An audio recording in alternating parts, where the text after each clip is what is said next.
There is a particular kind of death that happens while you are still breathing. You wake up one morning and realize that nothing moves you anymore. The music that once made your heart soar now sounds like empty noise. The conversations that once sparked something alive in you now feel like hollow performances. The achievements you chased, the pleasures you pursued, the dreams you held, all of it has turned to ash in your mouth. You look around at your life and see everything you thought you wanted, yet you feel nothing. No joy, no excitement, no spark, just a vast, terrible flatness stretching out in every direction. And the most frightening part is not the absence itself, but the question it raises in the darkest hours of the night. Have I lost the ability to feel? Is this who I am now? Is this all that remains? You might call this depression. You might call it burnout. You might call it the inevitable result of a world that has disappointed you one too many times. But Dostoevsky would look at you with those deep, knowing eyes and tell you something that sounds impossible. This loss of joy is not the end of your story. It is the most dangerous beginning. It is the moment when your soul, having exhausted all the false pleasures and shallow satisfactions of ordinary existence, finally turns towards something real, something that terrifies the comfortable world around you, something that will either destroy you completely or transform you into a being who has truly learned what it means to be alive. Because you see, the joy you have lost was never real to begin with, and your soul knows this now. Let me say this clearly so you understand. You are not broken. You are not damaged beyond repair. You are not losing your mind or your capacity for happiness. What is happening to you is far more dangerous and far more sacred than any of those easy explanations. You are becoming conscious. You are waking up from a dream that most people never recognize as a dream. And consciousness, real consciousness, is the most terrifying gift a human being can receive. Dostoevsky understood this better than almost anyone who has ever lived. In his novels, in his letters, in the tortured landscape of his own life, he documented what happens when a soul becomes too awake to accept the comfortable lies that keep most people content. He saw that the loss of ordinary joy is not a symptom of illness. It is a symptom of sight. You have begun to see through the game, and once you see through it, you cannot unsee it. The old pleasures do not work anymore because you have recognized them for what they are: temporary distractions from the void, brief moments of relief from the ache of being human, shallow satisfactions that never quite reach the depth where your real hunger lives. Think about what we call joy in ordinary life. Someone gives you attention and you feel happy. You achieve something and you feel satisfied. You eat something delicious and you feel pleasure. You buy something new and you feel excited. But notice what all of these have in common. They are responses to external stimuli. They are reactions to getting something you wanted. And what happens when the attention fades? When the achievement loses its shine? When the food is digested? When the new thing becomes old? The joy disappears. It was never yours to keep. It was borrowed from circumstances. It was conditional. It was, in the deepest sense, not real. Dostoevsky saw this pattern everywhere in human life. We spend our existence chasing these little hits of relief, these brief escapes from our own emptiness, and we call this happiness. But it is not happiness. It is addiction. We are addicted to the cycle of wanting and getting, lacking and filling, suffering and being briefly rescued from that suffering. And the rescue itself creates the need for more rescue. The pleasure creates the craving for more pleasure. We are trapped in a wheel that spins faster and faster, requiring more and more stimulation to produce less and less satisfaction. What you are experiencing now, this terrible flatness, is what happens when you begin to see the wheel for what it is. When you recognize that you have been running in circles, exhausting yourself for rewards that never quite deliver what they promise. Your soul, in its wisdom, has withdrawn its investment from the game. It refuses to keep playing, and this refusal feels like death because you have known no other way to live. But here is what Dostoevsky discovered in his own descent into the darkness. This death is necessary. This flatness is the ground zero from which real life can begin. You have not lost your capacity for joy. You have lost your capacity for false joy. And there is a profound difference between the two. False joy depends on circumstances aligning in your favor. Real joy, the kind that Dostoevsky glimpsed in his darkest moments, exists independent of circumstances. It does not come from getting what you want. It comes from being fully present to what is. But to reach this real joy, you must first pass through the death of all false joy. You must experience the complete collapse of every strategy you have used to make yourself feel alive. And this is where the danger begins. The danger is not that you will stay in this flatness forever. The danger is that you will not understand what it means, that you will treat it as a problem to be solved rather than a threshold to be crossed, that you will panic and try to resurrect the old pleasures, chasing after them with even more desperation, sinking deeper into the addiction rather than allowing it to finally burn itself out. Dostoevsky saw this happen again and again. People who touched the edge of real consciousness but could not bear what they found there.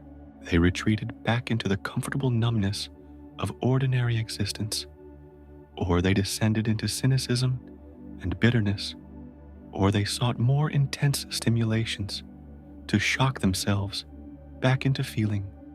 But none of these paths lead anywhere except deeper into the maze. The only way out is through the flatness, through the emptiness, through the terrible recognition that everything you thought would make you happy has failed, because on the other side of that recognition, if you can bear it, is something that the comfortable world never speaks about.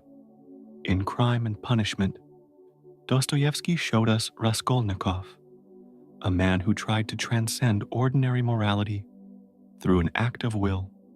He thought he could step beyond good and evil, beyond the limitations of common humanity, and claim a higher freedom. But what he discovered in his isolation and guilt was that freedom without love is hell, that consciousness without compassion is torture, that the attempt to rise above human connection leads only to a loneliness more terrible than death. And yet, in his suffering, in his complete breakdown, in the moment when he finally surrendered to his own brokenness, something else became possible, a different kind of life, not elevated above humanity, but rooted deeply within it, not transcendent, but fully present, not joyful in the shallow sense, but quietly, devastatingly alive. This is the pattern Dostoevsky returned to again and again. The proud individual who tries to escape the human condition through intellect or will or crime or philosophy, and the inevitable collapse that follows. And then, for those who can bear it, the resurrection into a different way of being, a way that does not seek to escape suffering, but to find meaning within it, a way that does not demand constant joy, but discovers a deeper satisfaction in simply being real. You are at this threshold now. The old joy is gone because it was built on foundations that could not hold. You pursued pleasures that promised to complete you, but only reminded you of your incompleteness. You sought satisfactions that were supposed to fill the void, but only made you more aware of its depth. And now, you stand in the wreckage of those pursuits, wondering if there is anything left. Dostoevsky would tell you that this is exactly where you need to be, that this wasteland is holy ground, that the death of false joy is the precondition for discovering what real aliveness feels like. But he would also warn you of something crucial. This transformation cannot be forced. You cannot make yourself feel joy again through effort or discipline or positive thinking. Any attempt to manufacture feeling is just another version of the same game you have already seen through. What is required is something far more difficult than effort. What is required is surrender. Not surrender in the sense of giving up, but surrender in the sense of allowing what is to be exactly what it is, allowing the flatness, allowing the emptiness, allowing the terrible absence of all the feelings you wish you could have, because it is only in this deep allowing that the soul can finally stop performing. Stop pretending. Stop trying to be anything other than what it actually is in this moment. Dostoevsky himself experienced this during his years in Siberian prison. Stripped of everything that had defined him, reduced to the barest existence, surrounded by suffering and brutality and degradation, he could have used those years to cultivate bitterness, to harden himself against the world, to decide that life was meaningless and joy was a lie. But instead, in that darkness, he discovered something that stayed with him for the rest of his life, a recognition that human beings are capable of finding meaning in the most terrible circumstances, that suffering, when faced honestly, can reveal depths of beauty and connection that pleasure never touches, that the soul, when stripped of all pretense, becomes capable of a kind of love that transcends the need for things to be different than they are. This was not a philosophy he invented. It was a truth he lived into, and it cost him everything to discover it. But once discovered, it changed the entire meaning of his existence. He wrote in a letter from prison, "Life is everywhere. Life is in ourselves, not in what is outside us. There will be people near me, and to be a human being among people and remain one forever, not to be downhearted, nor to fall in whatever misfortunes may befall me. This is life. This is the task of life." Do you hear what he is saying? Life is not in the circumstances that bring you pleasure. Life is not in getting what you want. Life is in the quality of presence you bring to whatever is, in your capacity to remain human, to remain connected, to remain open, even when everything around you and within you seems designed to make you close down. This is the real task. Not to chase joy, but to learn how to be fully alive even in the absence of joy. And paradoxically, it is only when you stop chasing joy that you become capable of experiencing something far deeper than what you lost. But to reach this place, you must first understand why nothing satisfies you anymore, why the old pleasures have turned to dust. Dostoevsky saw that there are layers to this loss, and each layer represents a different kind of awakening. The first layer is the loss of pleasure in things, the objects you bought, the experiences you collected, the achievements you pursued. They no longer deliver the satisfaction they once promised. You look at them and feel nothing. This is your soul telling you that you cannot build a life on accumulation, that things are just things, that external accomplishments, no matter how impressive, cannot fill the internal void. The second layer is the loss of pleasure in people. Not that you stop loving them, but that you stop being able to use them as sources of validation or distraction. The old patterns of seeking approval, of performing for attention, of hiding yourself to be accepted, all of it becomes exhausting. You can no longer pretend.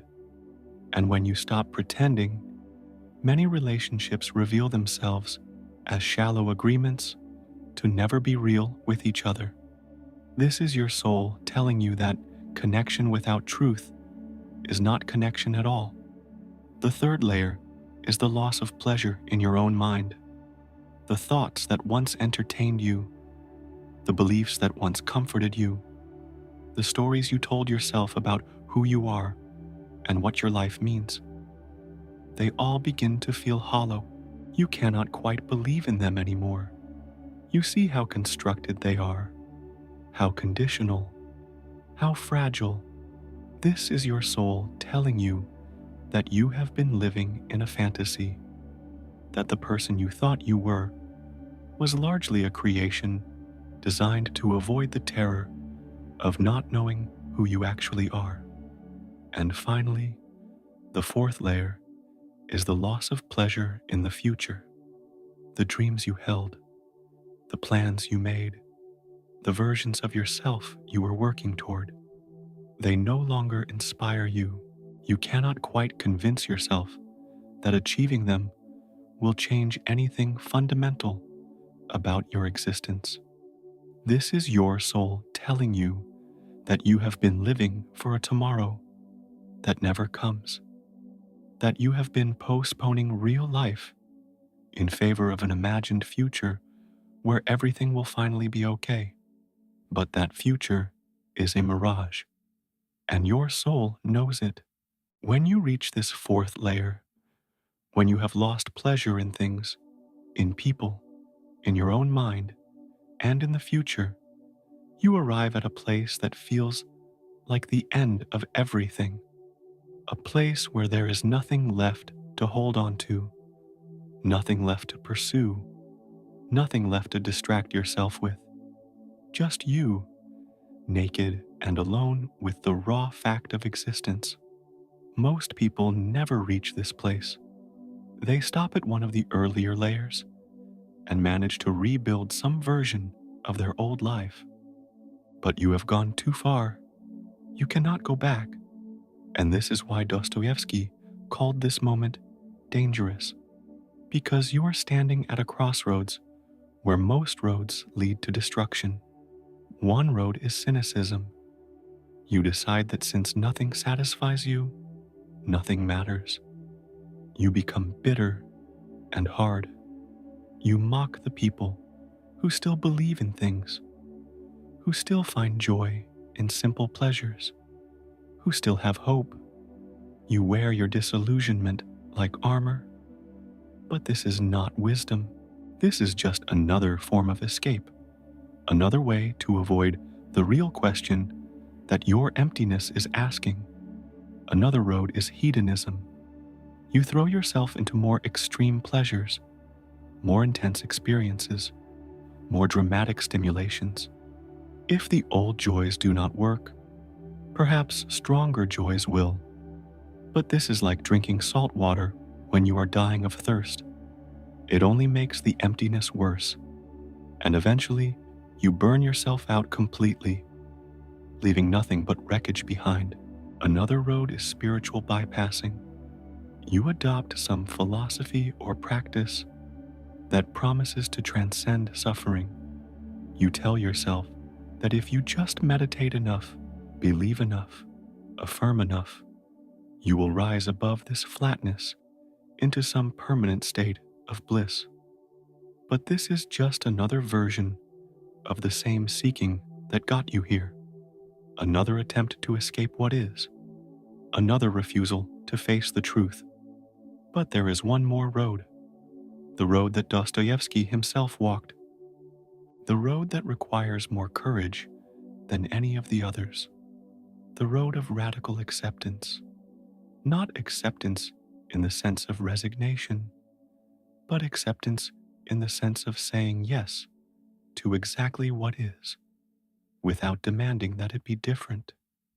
This means sitting with the flatness without trying to fix it, experiencing the emptiness without trying to fill it, allowing the absence of joy without pretending you are okay with it. This is the most difficult thing a human being can do because every instinct screams at you to move, to change, to do something. But the doing is what keeps you trapped. The trying is what prevents the transformation. Dostoevsky wrote in Notes from Underground about a man who had become too conscious to act, who could see through every motive, every justification, every reason for doing anything. And this consciousness paralyzed him, made him unable to participate in the ordinary world. But Dostoevsky was not praising this paralysis. He was diagnosing it, showing what happens when consciousness becomes unmoored from compassion, when seeing through everything leads to caring about nothing. The underground man was not wise. He was stuck. He had mistaken the death of false joy for the death of all joy. He had not yet discovered what lies beyond the flatness. And what lies beyond the flatness, according to Dostoevsky, is not a return to the old pleasures, but a discovery of something entirely different, a way of being in the world that does not depend on circumstances aligning in your favor, a kind of aliveness that exists even in the midst of suffering, a quality of presence that finds beauty in the simple fact of being conscious, of being here, of being part of the great mystery of existence. This is not ecstasy. This is not excitement. This is not the kind of joy you lost. It is quieter than that, deeper than that, more sustainable than that. It is the joy of simply being real, of dropping all pretense, of allowing yourself to be exactly as broken and beautiful and confused and alive as you actually are. But you cannot will this into existence. You cannot achieve it through effort. It comes, if it comes at all, through grace, through the slow softening that happens when you finally stop fighting what is. Prince Mishkin in The Idiot was Dostoevsky's attempt to portray a human being who had found this quality of presence, a man so open, so vulnerable, so incapable of pretense, that he appeared foolish to the sophisticated world around him. He did not pursue pleasure. He did not defend himself. He did not try to control outcomes. He simply met each moment with a kind of radical honesty and compassion that made people uncomfortable, precisely because it was so rare. And yes, the world destroyed him for it. But before his destruction, he lived in a way that revealed the poverty of ordinary existence. The way most people live seemed suddenly hollow in comparison to his simple presence. This is what becomes possible when you stop chasing joy and learn to be fully present instead. You become dangerous to the world of false pleasures. You become a mirror that reflects what others are running from, and this will isolate you. People will not understand why you are no longer interested in the things that excite them, why you cannot pretend anymore, why you cannot participate in the performance. But this isolation is not loneliness, it is solitude. And in solitude, something grows that cannot grow in the noise of constant distraction. A relationship with yourself that is based on truth rather than fantasy. A capacity to be with what is rather than always seeking what might be. A recognition that you are already complete, already whole, already enough. Not because you have achieved anything or acquired anything, but simply because you exist. This is the secret that Dostoevsky discovered in his suffering, that life does not need to be improved or enhanced or made more pleasurable to be worth living. It is already infinitely valuable simply by virtue of being life. And when you stop demanding that it give you something it was never meant to give, when you stop asking it to make you happy in the shallow sense, you discover that it offers something far more profound, a kind of deep okayness that persists through pleasure and pain alike, a fundamental sense that you're exactly where you need to be, learning exactly what you need to learn, becoming exactly who you are meant to become. So, when nothing brings you joy anymore, do not panic, do not despair, do not try to force yourself back into the old patterns.